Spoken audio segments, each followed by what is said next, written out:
கர்த்தருக்குள் அன்பான தேவ பிள்ளைகளே, ஆண்டவரும் இரட்சகருமாகிய இயேசுவின் நாமத்தில் உங்களுக்கு என் அன்பின் வாழ்த்துக்கள்.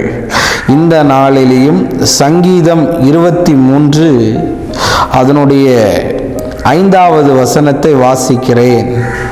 என் சத்துருக்களுக்கு முன்பதாக நீர் எனக்கு ஒரு பந்தியை ஆயத்தப்படுத்தி என் தலையை எண்ணெயால் அபிஷேகம் பண்ணுகிறீர், என் பாத்திரம் நிரம்பி வழிகிறது என்று எழுதியிருக்கிறது. இன்னைக்கு என் மெசேஜோடைய தலைப்பு என்ன தெரியுமா?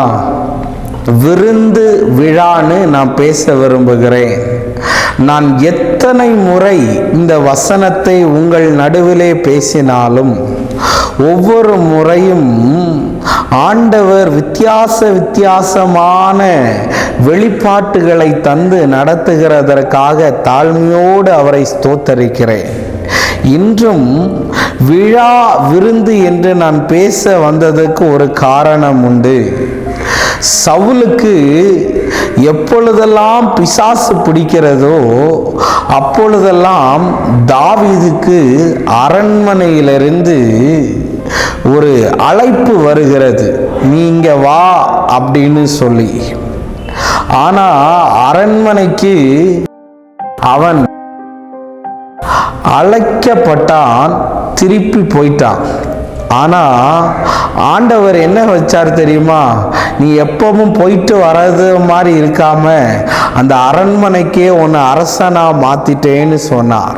ஆமைன்னு சொல்லுங்களேன். இன்னைக்கு சில இடத்துல எல்லாம் உன்னை ரிஜெக்ட் பண்ணியிருக்கலாம், உன்னை சில இடத்துல எல்லாம் வேணும்னே கலட்டி விட்டுருக்கலாம். கவலைப்படாத. ஒரு பந்தியை ஆயத்தப்படுத்தினா எந்த பந்தியிலிருந்து உன்னை கலட்டி விட்டாங்களோ, எந்த இடத்துல இருந்து உன்னை ஒதுக்கி ஓரங்கட்டுனாங்களோ, எந்த இடத்துல உன்னை மதிக்கலையோ அதே இடத்திற்கு உன்னை கெஸ்டா கூப்பிடுற நாள், விருந்து விழாவில் விருந்தாளியாய் நீ போகிற நாள் வருகிறது. ஷாஹா ரபாலா ரேமா லாபா. ஆண்டவர் சொல்றாரு, விருந்து விழாவில் உன் சத்துருக்களுக்கு முன்பதாக. அப்ப அங்க யாரு நிப்பா தெரியுமா? சத்துரு தான் நிப்பா. அவனுக்கு முன்னாடி தான் உனக்கு வெற்றி விழாவை கொண்டாடுவாங்க, பாராட்டு விழாவை கொண்டாடுவாங்க. அன்னைக்கு சகோதரர்கள் எல்லாம் சூழ்ந்து நிற்கையில் தாவீதை தைல கொம்பினால் அபிஷேகம் பண்ணினார். இன்னைக்கு சொல்ல வரேன், உன்னை எல்லாரும் ஹேட் பண்ணிட்டாங்க, உன்னை நிறைய பேருக்கு பிடிக்கல, உன்னை ரிஜெக்ட் பண்ணிட்டாங்க, அவமானப்படுத்திட்டாங்க, நீ அந்த ஃபங்க்ஷனுக்கு வர விரும்பலைன்னு சொன்னால் கவலைப்படாத. நிறைய இடத்துல அப்படி என்னை ஒதுக்குனனால தான் இன்னைக்கு நிறைய மேடைக்கு போகிறேன், நிறைய இடத்துக்கு கெஸ்டாகவே போகிறேன். இன்னைக்கு உங்களை பார்த்து சொல்ல வரேன், ஒரு விருந்து விழா உங்களுக்காக ஆயத்தமாக்கப்படுகிறது. ஜெபம் பண்ணலாம். அன்பான ஆண்டவரே, இந்த நேரத்துக்காக உமக்கு நன்றி.